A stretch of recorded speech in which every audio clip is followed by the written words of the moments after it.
February 14, 1943, the Bunagona sector, northeastern New Guinea. American artillery crews recorded a 73% first-round hit rate against Japanese positions, double the Pacific Theater average. Intelligence reports from MacArthur's headquarters noted something unexpected. Enemy units were relocating not after bombardment, but before it began. Forward observers documented systematic Japanese withdrawal from grid coordinates never transmitted by radio. The contradiction appeared in a February 18th signal intercept summary, filed without comment in Brisbane. Enemy demonstrates knowledge of targeting patterns not yet employed. The 105mm howitzers of the 129th Field Artillery Battalion had achieved technical superiority through production and training. But the Jungle War was teaching a different lesson. Predictability, the analysts would write months later, had become its own vulnerability. The shells landed where intended. The question was whether anyone remained to receive them. Private First Class Daniel Collins pressed his palm against the breech of the M2A1 howitzer, feeling residual heat from the morning's fire mission. February 15, 1943, 06:15 hours. The gun pit northeast of Dobodura Airfield held 6 pieces from Battery A. 129th Field Artillery Battalion. Collins had loaded 847 rounds since arriving in theatre 3 months earlier, a number he tracked in pencil marks inside his helmet liner. The New Guinea humidity made everything slick. Ammunition casings, radio handsets, the elevation wheel he'd just cleaned for the 3rd time that morning. Around him, the 5-man crew performed their synchronized routine. Corporal James Haverty checked the firing data card. Private Eugene Walsh inspected propellant charges. Sergeant Thomas Killian aligned the panoramic telescope with the aiming stakes driven into the coral soil. Records from the 129th show they'd fired 340 rounds the previous day, supporting the 163rd Infantry Regiment's advance towards Sanananda. 0 casualties for the artillery unit, 17 Japanese positions neutralized, according to Forward Observer reports. The mathematics of indirect fire had become routine. Azimuth, elevation, charge, time of flight. Collins wiped condensation from his rangefinder. The routine felt almost comfortable now, the mechanical precision replacing the chaos he'd expected. Each fire mission followed the same protocol. Target coordinates transmitted from observers 2 kilometers forward. Firing data computed on paper charts, 3 rounds for registration, then fire for effect until the observer called target destroyed or end of mission. The only sound was the generator behind the battalion command post, a steady hum beneath the morning birdsong. Collins had learned to trust the quiet. Artillery crews lived between the thunder, the long stretches of maintenance and waiting that made the violence, when it came, feel like punctuation rather than prose. The radio beside Sergeant Killian crackled, static, then a voice. Fire mission. Grid coordinates 784321. Enemy strong point. Infantry in contact. Collins reached for the first round, the brass casing cool despite the jungle heat. The gun crew moved without speaking, each man's hands finding their practiced positions. Lieutenant Klaus Becker of the Wehrmacht's 20th Mountain Division knelt in the communications trench 7 kilometers west of the artillery position, though neither man knew the other existed. February 15th, 07:02 hours. The German advisory unit had arrived in January. 14 men attached to Japanese defensive positions to share lessons from the Eastern Front. Becker's hands shook as he rolled a cigarette, a tremor that had started at Stalingrad and never fully subsided. Around him, Japanese engineers reinforced bunker positions with coconut logs, the construction methodical and quiet. The defensive line here was multi-layered. Rifle pits, mortar positions, interlocking machine gun nests designed to channel attackers into predetermined kill zones. What unsettled Becker wasn't the American infantry. He'd fought at Rzhev, where Soviet rifle divisions attacked in waves that seemed endless. The American infantry was cautious, methodical, dependent on support. They rarely advanced without artillery preparation. That dependence was the problem. The previous night, American shells had bracketed their position with mathematical precision. Becker had counted 12 rounds, 6 adjusting, 6 for effect, that destroyed 2 bunkers and killed 11 Japanese soldiers. The timing was systematic. Rounds landed every 45 seconds, giving his men no time to relocate between impacts, yet leaving survivors convinced they could predict the next strike. They couldn't. A Japanese lieutenant approached, gesturing toward the western tree line. Through binoculars, Becker studied the terrain. Nothing visible. The American artillery was positioned beyond the ridgeline, firing indirect. He'd never seen the guns, only experienced their effects. From his journal, recovered in 1946. The Americans fired differently than the Russians. Soviet artillery was massed, overwhelming, designed to saturate entire sectors. The Americans shoot with precision, like snipers. Each round seems to know where we are. Becker checked his watch. 0718 hours. Dawn fire missions typically began around 0730. He ordered his radio man to alert Japanese positions, prepare to relocate on his signal. The distant rumble started at 0709, 1 minute early. Becker's stomach tightened as the first shells whistled overhead. The fire mission lasted 6 minutes. Battery A fired 42 rounds at the coordinates provided by Captain Robert Hayes, forward observer with the 163rd Infantry. At 0735, Hayes transmitted, "Target neutralized. Good effect. End of mission." Collins and his crew secured the howitzer, swabbing the bore, checking the recoil mechanism for hydraulic leaks. The M2A1 could fire up to 4 rounds per minute in sustained operations, but that pace destroyed barrels. Standard doctrine called for careful maintenance between missions, a lesson learned through broken equipment rather than training manuals. Sergeant Killian marked the fire mission in the battery log. Ammunition expended, target coordinates, observed results.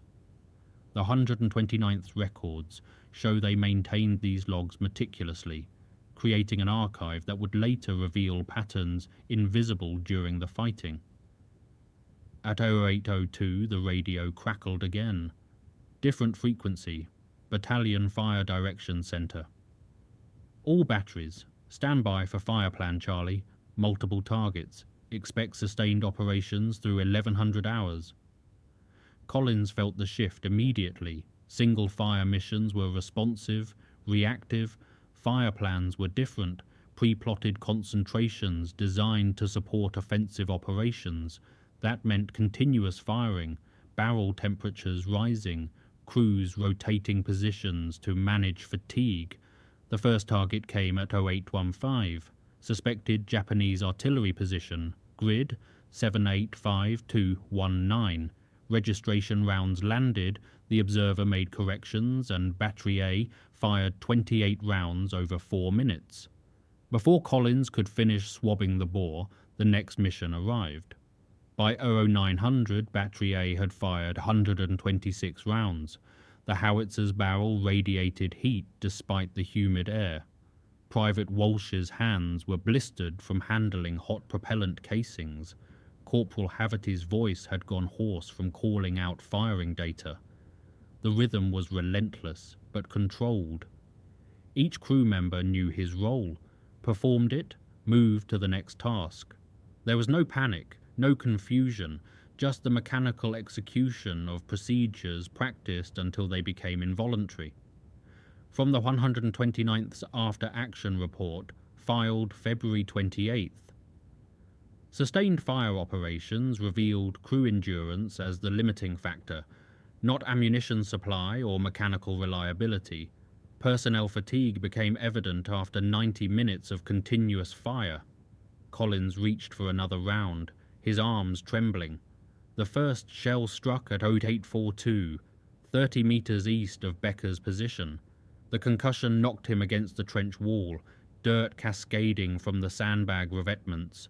Before he could shout orders, the second round landed, same distance, opposite direction, bracketing. The third shell hit the bunker they'd occupied 10 minutes earlier. Becker had ordered the relocation at 835, moving his men 70 meters south, based on timing patterns he'd observed. The decision saved 8 lives, but confirmed his fear. The American artillery was systematic enough to predict, yet varied enough to make prediction fatal. 12 more rounds followed over 3 minutes. Not the saturating barrage he'd known in Russia, but precise strikes targeting specific positions. Each explosion was individual, deliberate, the timing irregular enough to prevent anticipation. Japanese soldiers cowered in their trenches, unable to run, unable to predict, waiting for the mathematics of trajectory to find them. At 0858, the bombardment stopped. Becker crawled from his position to assess damage. 2 bunkers collapsed, 1 heavy machine gun destroyed, 6 men dead, 4 wounded. The defensive line remained intact, but morale was fracturing. A Japanese sergeant approached, his face expressionless despite the carnage. Through the interpreter, he asked, "How do we defend against this?" Becker had no answer. At Stalingrad, artillery preceded infantry assaults. You endured the bombardment, then fought the soldiers. Here, the artillery was the assault. The American infantry barely moved. They didn't need to. From intercepted Japanese communications, declassified 1972, enemy artillery demonstrates understanding of our defensive patterns. Relocation provides temporary security, but disrupts defensive cohesion. Each bombardment forces choice between maintaining positions or preserving personnel. No doctrine addresses this dilemma. Becker studied the terrain through his binoculars. The American artillery was invisible, positioned kilometers away, firing from coordinates he could never reach. Even if Japanese counter-battery fire located them, Allied air superiority made sustained counterfire impossible. The next bombardment started at 0923. Different coordinates, same precision. Becker ordered another relocation, knowing it bought time but solved nothing. The Americans weren't trying to break the line. They were eroding it, one position at a time. By 10:30 hours, Battery A had fired 340 rounds. Collins's shoulders ached from lifting ammunition. His ears rang despite cotton wadding. The brass casings piled beside the gun pit had grown into a small mountain, each one representing a moment of violence delivered kilometers away to people he would never see. Private Walsh collapsed during the 73rd fire mission, heat exhaustion dropping him mid-motion. Sergeant Killian pulled him into shade, and a replacement loader arrived within minutes. The 129th maintained reserve crews for exactly this reason, trained men who could step into any position without breaking the operational rhythm. The howitzer itself showed strain. At 10:47, Collins noticed hydraulic fluid leaking from the recoil mechanism. The M2A1's design included fail-safes, but sustained firing pushed every system toward its limits. Killian ordered a 15-minute maintenance halt, and Collins worked with tools, slick from humidity and oil, tightening seals while the barrel cooled. From technical reports filed by the 129th Ordnance Section, sustained operations revealed barrel wear rates exceeding peacetime projections, average barrel life under combat conditions 2,800 rounds, compared to 5,000 hulls in testing. Contributing factors: environmental conditions, sustained fire rates, and propellant temperature variations. The maintenance halt ended at 11:03. 3 minutes later, Another fire mission. The routine resumed. Load, fire, swab, repeat. Collins had stopped thinking about the targets. The coordinates were abstract, the results reported through radio static. His world had narrowed to immediate tasks: lift the round, close the breech, pull the lanyard, clear the ejected casing. At 11:42, Captain Hayes transmitted, "All stations, stand by. Infantry preparing to advance. Expect fire missions supporting movement." The nature of the fighting shifted. Instead of pre-plotted concentrations, the missions became responsive. Fire called by forward observers, moving with the infantry, targets identified in real time. The Fire Direction Center calculated solutions faster, transmitted coordinates with urgency replacing routine. Collins loaded faster, his hands finding rhythm in the chaos. The howitzer fired, recoiled, settled. Again.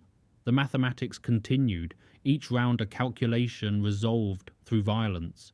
The barrel was too hot to touch. The crew rotated positions every 20 minutes, managing fatigue through enforced rest. War, Collins realized, was mostly logistics wearing a violent mask. The M2A1 howitzer represented 3 decades of artillery evolution compressed into a single weapon system.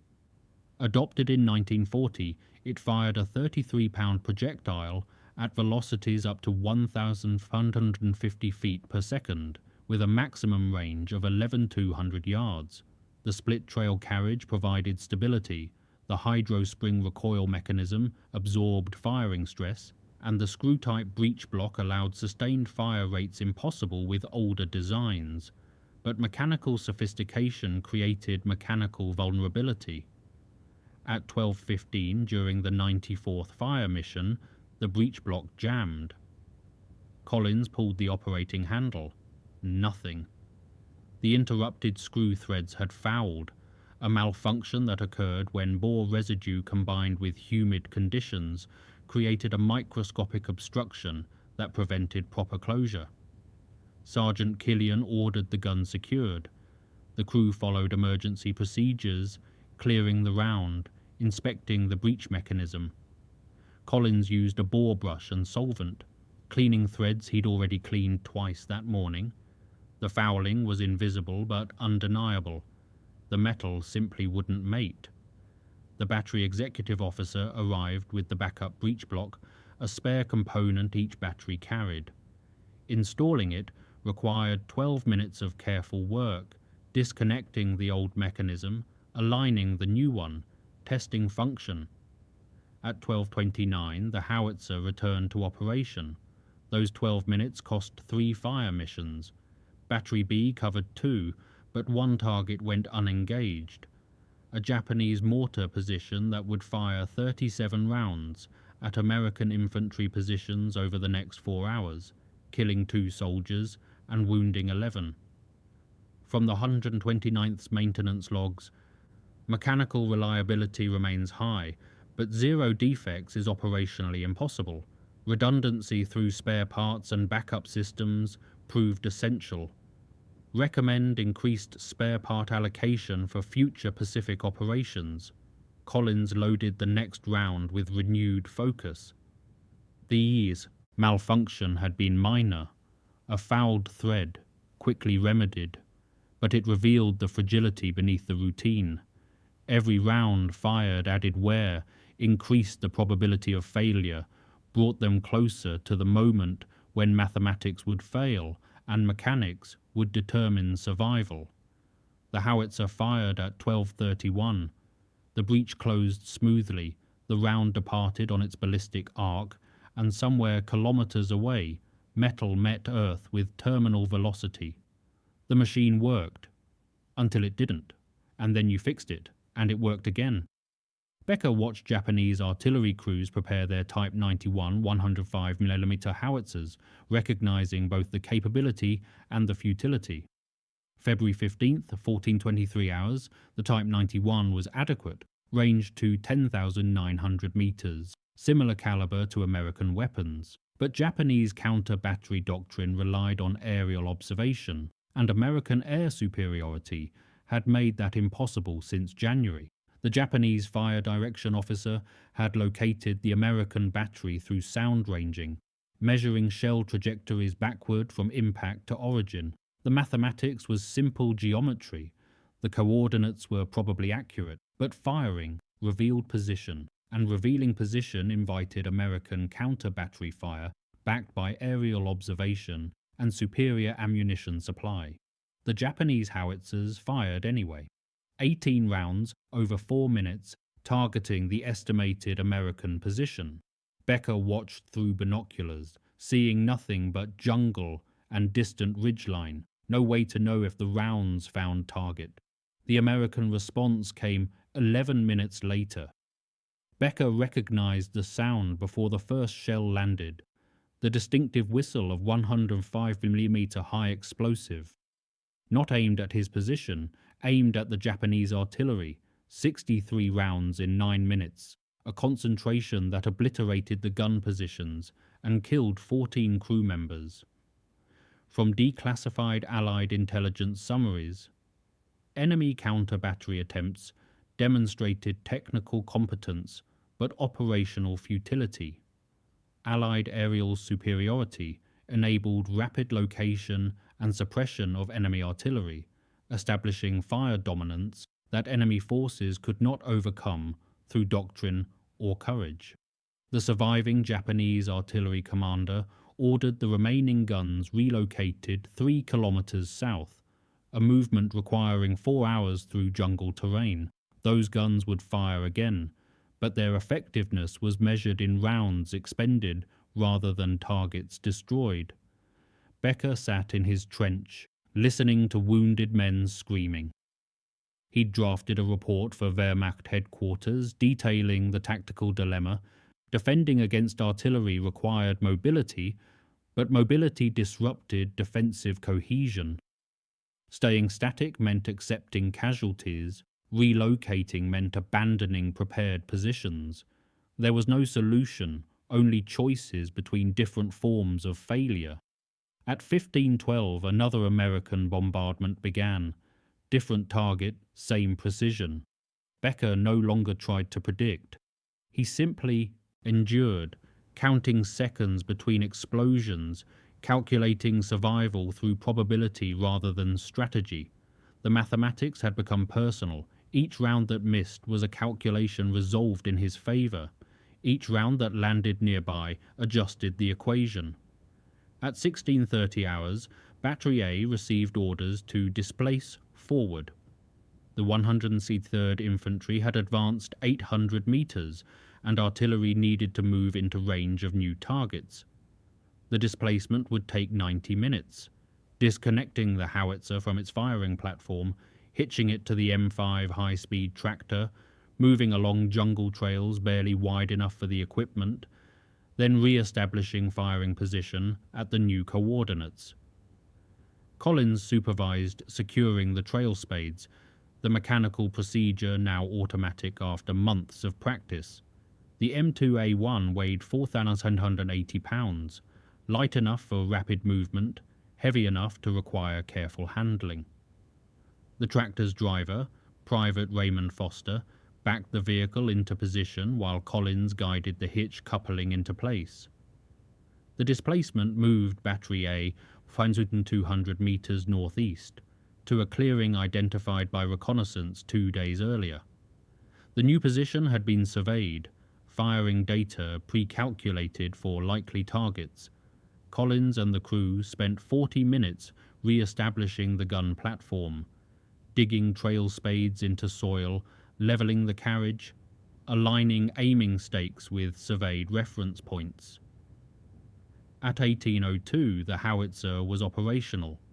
3 minutes later, the first fire mission arrived. The new position changed everything. Target coordinates that had required maximum elevation now needed only moderate angles. Trajectories were shorter, time of flight reduced, ammunition consumption more efficient. The Fire Direction Center updated range cards, and the missions resumed. Collins felt the difference immediately.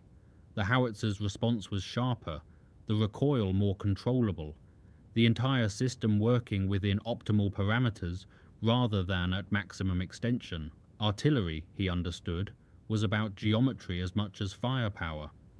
Position determined effectiveness. From the 129th's operations log, forward displacement extended engagement range and improved responsiveness to infantry support requests. Flexibility in positioning multiplied firepower effectiveness without additional ammunition expenditure. By 1900 hours, Battery A had fired another 68 rounds. From the new position, the crew rotated through meal breaks, eating sea rations cold because cooking fires revealed position. Collins chewed mechanically, his mind still calculating trajectories, counting rounds, monitoring the howitzer's condition. The sun set at 1847. Fire missions continued under darkness, the gun crews working by shielded flashlight, the mechanical routine unchanged by visibility. Load, fire, swab, repeat. The jungle absorbed the thunder, and somewhere ahead, the calculations continued their terminal work. February 16th, 02:47 hours. The radio transmission was calm. Procedural. Fire mission. Japanese counterattack in progress. Grid 786423. Infantry in contact. Danger close. Danger close meant American troops within 600 meters of the target. Standard safety procedures required adjusted fuses, careful calculation, verification protocols, but infantry in contact meant soldiers fighting for survival, where precision mattered more than caution. Collins loaded white phosphorus rounds, marking shells that would help forward observers adjust fire. The first round departed at row 249. 15 seconds later, Captain Hayes transmitted, "On target, fire for effect." The howitzer fired 36 rounds in 8 minutes. High explosive, variable time fuses, designed to airburst above the jungle canopy and rain shrapnel downward. The mathematics of indirect fire had always been abstract, coordinates on maps, trajectories calculated on paper, but danger close made it immediate.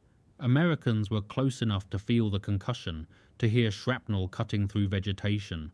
At 0259, Hayes transmitted, "Target destroyed, counterattack broken, end of mission, good shooting." Collins set down the round he'd been about to load, his hands shaking.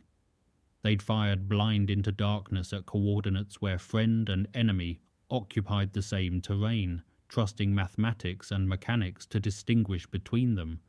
The artillery's precision had saved American lives by killing Japanese soldiers within the margin of error that defined modern warfare.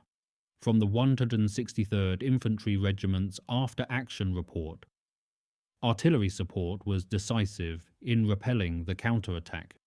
Rounds landed within 200 meters of friendly positions without friendly casualties.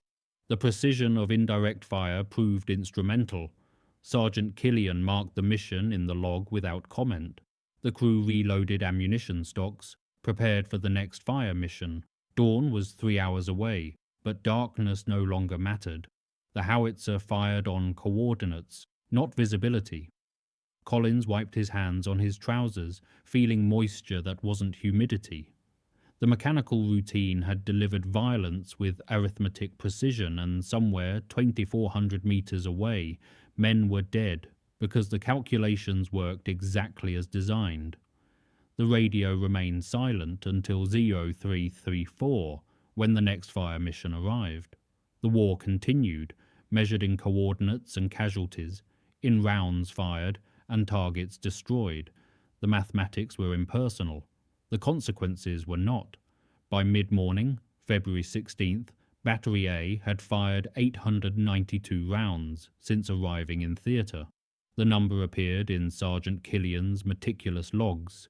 Each fire mission documented with coordinates, ammunition type, rounds expended, and observed results.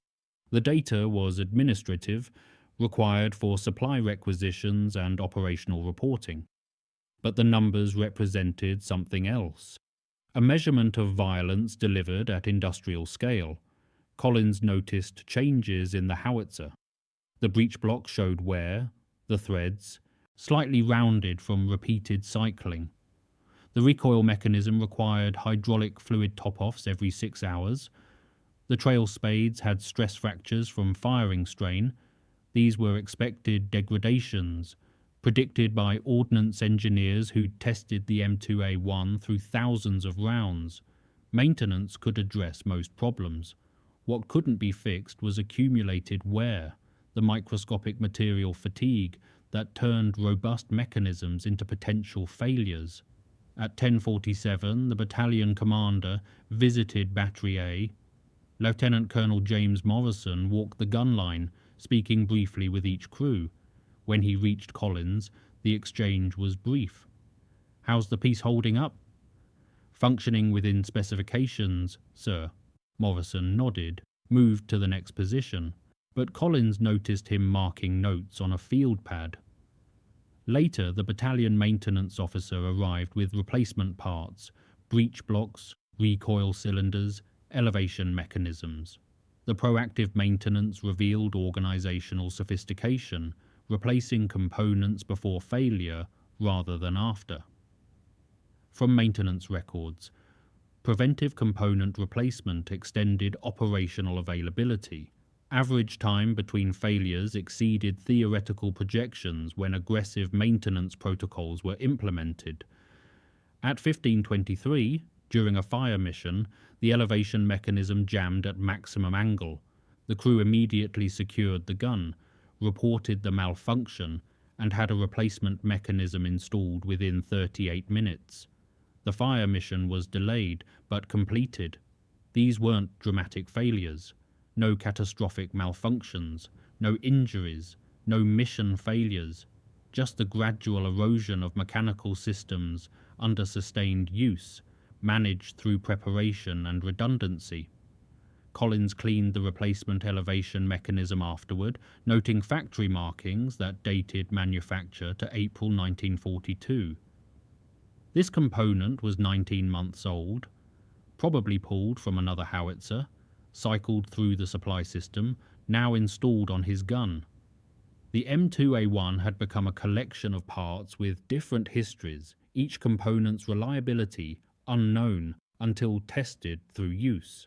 The machine functioned. That was sufficient. Becker's position received no artillery fire between 0800 and 11:45 on February 16th. The silence was more unsettling than bombardment. Through binoculars, he watched American infantry consolidating positions 600 meters east. No movement toward his line. No apparent preparation for assault. The Japanese defensive commander believed the Americans were pausing to resupply. Becker suspected different. The artillery had achieved its objective without the infantry needing to advance. Key defensive positions were destroyed, morale was shattered, and the defensive line's cohesion was compromised. The Americans could wait while erosion did the work of assault. From his journal, the Americans have industrialized warfare. Their artillery operates like factory machinery. Consistent output, predictable, maintenance, systematic results. We respond with courage and doctrine designed for different conflicts. Courage is insufficient against mathematics. At 11:47, the bombardment resumed, not against Becker's position, but against Japanese positions 400 meters south. 22 minutes of sustained fire, then silence. 30 minutes later, a different sector received 31 rounds.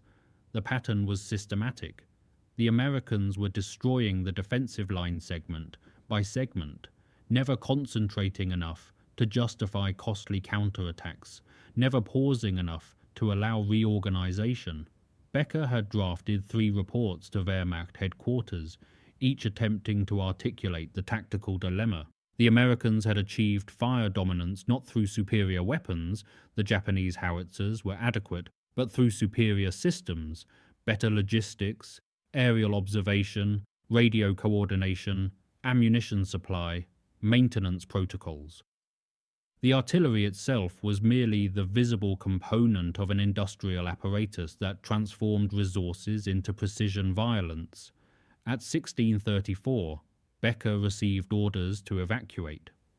The Japanese defensive line was withdrawing to prepared positions 3 kilometers west. The retreat was orderly, conducted under darkness, covered by rearguard positions that would sacrifice themselves to enable withdrawal. Becker assembled his advisory team, 9 men remaining from the original 14. They would withdraw with the Japanese, continuing their mission of sharing lessons that seemed increasingly irrelevant. The Eastern Front had taught him about mass and attrition. The Pacific taught different lessons about precision and systems. The evacuation began at 1900 hours. American artillery fired throughout the night, but not at their withdrawal route. The shells fell on abandoned positions, a mathematical continuation of bombardment that didn't distinguish between occupied and empty terrain. The Americans weren't pursuing. They didn't need to. The artillery was sufficient. February 17th, 06:15 hours. Battery A prepared for displacement to new coordinates following the infantry's advance. The forward positions had moved 200 meters since February 14th. The artillery followed, a leapfrogging movement that maintained continuous fire support while advancing the operational front. Collins supervised disconnecting the howitzer, the routine now completely familiar. The M5 tractor arrived, the hitch coupling locked into place, and the displacement began. Moving along jungle trails, the crew navigated terrain that seemed designed to prevent artillery movement, mud, roots, vegetation that had to be cleared by hand. The new position was established by 0923. Within 7 minutes, the first fire mission arrived. Japanese positions identified through aerial reconnaissance. The howitzer fired, the crew performed their mechanical ballet, and the mathematics continued. But something had shifted. The targets were fewer, the fire missions spaced further apart. Forward observers reported abandoned positions, rearguard elements, indications of organized withdrawal. The Japanese weren't defeated. They'd traded space for survival, accepting territorial loss to preserve combat power. From the 129th's after-action report, artillery fire proved decisive in forcing enemy withdrawal without costly infantry assault. Sustained bombardment disrupted defensive cohesion and created conditions favorable for advance with minimal, friendly casualties. The statistics validated the approach.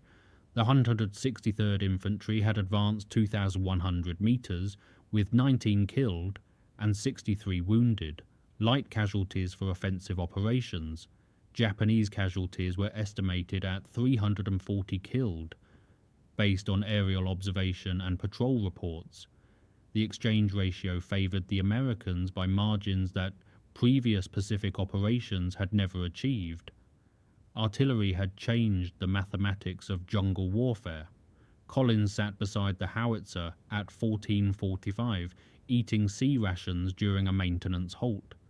Around him, the crew cleaned weapons, rotated guard positions, rested. The sustained operations had created exhaustion that no amount of training could prevent. But the system had worked. Mechanical reliability, logistical support, tactical doctrine had combined to achieve operational success. At 15:02, the radio transmitted new orders. All batteries, stand down for maintenance and resupply. Offensive operations suspended pending infantry consolidation. The fighting hadn't ended. Forward positions continued receiving sporadic fire. But the immediate crisis had passed. The artillery had demonstrated its effectiveness. The jungle war would continue, but with lessons learned and validated. Collins began cleaning the howitzer, his hands moving through the familiar routine. The barrel was still warm from the last fire mission, metal holding memory of violence delivered kilometers away. The calculations had worked. That was sufficient. The operational reports filed in March 1943 transformed the New Guinea artillery experience into doctrine. The 129th Field Artillery Battalion had fired 4,347 rounds during February operations, achieving a 68% first-round hit rate and supporting infantry advances that exceeded planning estimates. Mechanical reliability held at 94%, with no catastrophic failures during sustained operations, but the human cost appeared in different metrics. Medical reports documented hearing loss, repetitive strain injuries, combat fatigue that required crew rotations more frequent than pre-war doctrine anticipated. The machinery was efficient. The men operating it had limits that mathematics couldn't solve. Collins rotated home in April 1944 after 16 months in theatre. His service record noted exemplary performance under sustained combat operations. The citation didn't mention the 3,247 rounds he'd loaded personally, or the targets those rounds destroyed, or the nightmares about mechanical failures that might have killed. American soldiers depending on artillery's precision. Becker survived the New Guinea campaign, was evacuated to the Philippines, and surrendered to American forces in August 1945. His reports on American artillery doctrine reached Wehrmacht headquarters in April 1943, were filed and largely ignored. The Eastern Front consumed Germany's attention. Lessons from the Pacific seemed peripheral until too late. The M2A1 howitzer remained in US service through Korea, Lebanon, and Vietnam. A 40-year operational life that validated its design. Thousands were produced, millions of rounds fired, creating an archive of mechanical reliability that defined American artillery doctrine. The weapon became historical not through innovation but through systematic effectiveness. The archival record closes without drama. The 129th logs show fire missions continuing through 1943 and 1944, documenting advances that pushed Japanese forces back across New Guinea until organized resistance collapsed. The artillery's role was decisive, documented through tonnage expended and territory captured. In Battery A's final after-action report, filed September 1944, Sergeant Killian wrote, "Artillery proved most effective when integrated with aerial observation, logistical support, and coordinated infantry operations. Technical superiority alone was insufficient. Systemic integration enabled results exceeding individual capabilities." The file closed without comment. The numbers had already written the conclusion. Collins kept his helmet liner, the pencil marks still visible. 3,247 rounds. Each mark represented a calculation resolved through violence, a moment when mathematics met mortality. He never counted them after discharge. The number was precise but meaningless, a measurement of participation in industrial warfare where individual actions disappeared into systematic effects. The war ended. The artillery fell silent. The calculations stopped. The helmets with their tallied marks found homes in closets and attics, artifacts of precision violence delivered through mechanical efficiency. The documentary record endures.